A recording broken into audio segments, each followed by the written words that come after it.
Hello, my friends. I am doing a video today about something that's been happening in my life over the last few days. And there's a part of me that's a little bit worried it's going to be messy because it isn't totally clear, even in my own mind. But what I'm going to do my best to do is just talk to you like my best friend, talk to you as somebody who is there, present, and I believe will understand. And speaking from the heart is always a good place to start. So without getting too deeply into it, there have been recent changes of loss of breathing function, worry about needing to use a mask more, potential need for a feeding tube, and other issues that kind of shake the strength of my foundation, bringing in fear and worry for the future. As many of you guys know, for a long time, I believed in the possibility of physical healing. And as a sort of backdrop for that belief, I've thought that I have control over what happens. And to a degree, I can influence the future, but I recognize that I can't control it. But I became aware within these past few days of a belief that had taken root that really is not serving me.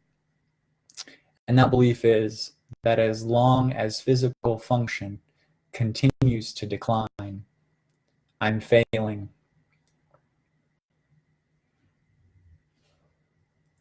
So as soon as I recognized this belief, I immediately thought to myself, okay, I found this root core belief that's causing a degree of pain within me. Here's what I'm going to do. I'm going to find all sorts of truth, and I'm going to use that truth to invalidate the illusion of this belief. And in shining that light, it will become fully clear to me that this illusion is not true, that it's not necessary, that it's not needed, and it will stop holding. I'm good, thank you, Mom. I'm good, thanks, Mom. I'm doing a live video. All right, Mom, love you. Sorry about that.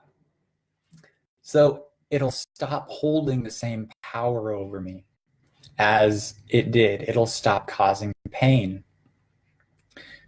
So a couple of the things that I came up with. All right, I'm going to do this. Let's write out a list of ways that this belief isn't true. First and foremost, I tried to look at it from the soul's perspective. From the soul's perspective, I believe that I'm a soul here on this journey and that there's a plan. And even though I don't remember that plan, that I had some role in the creation of this design.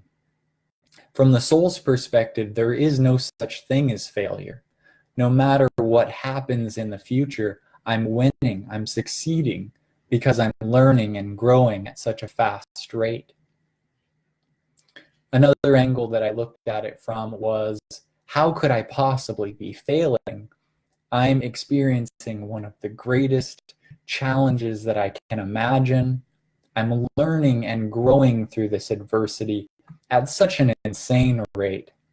And not only am I doing that, but I'm using these challenges and these lessons and this learning to try to make a difference in people's lives, to share and hopefully lift people up and make them realize some truth for themselves. Let me pull up one more here. Right, so another one of them is that ultimately I don't have control over this body's healing journey. I can do the inner work, I can control my actions and reactions, but this body, this amazing, incredible body, is on its own timeline, doing its own thing, and healing and the how and when is all up to this body. And finally, I thought of something kind of interesting. My caregiver, Penny, uses this phrase. I can't remember where she got it from, but in talking to somebody else, it's a criteria for evaluating whether or not you should say something. And it's, first of all, is it true what you're going to say? Is it helpful? And is it kind? And I'm like, this belief within me that as long as physical function continues to decline, I'm failing, isn't true. It isn't helpful. It's not helping me to shift anything in a positive way. And it certainly isn't kind.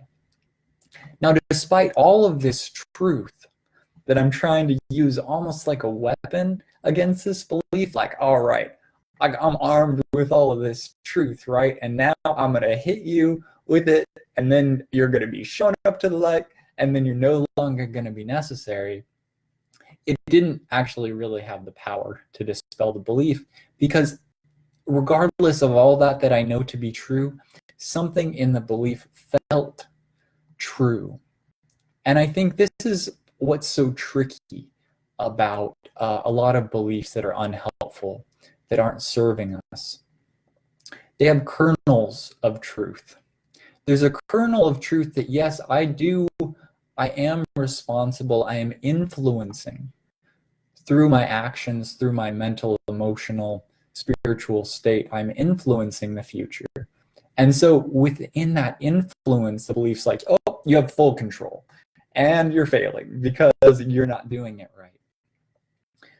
What I began to perceive is that maybe there is no silver bullet that's going to dispel the untruth of this belief system, as much as I want it to go away now that I recognize that it's present.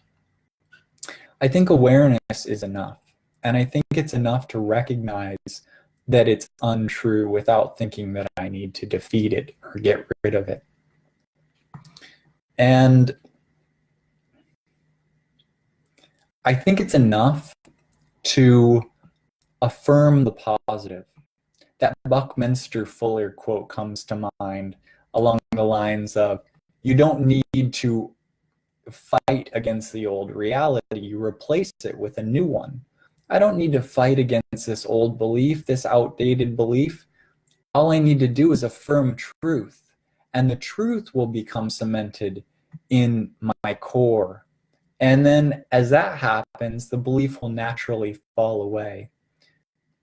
So I wanted to affirm to myself that I am doing a great job, that I am facing this challenge with a degree of strength and grace, where I'm not only getting through, but I'm learning to rise above, and I'm shifting and I'm growing and I'm learning how to have a better experience of life. And not only that, I'm using my creative power and potential in a way that I hope will help others.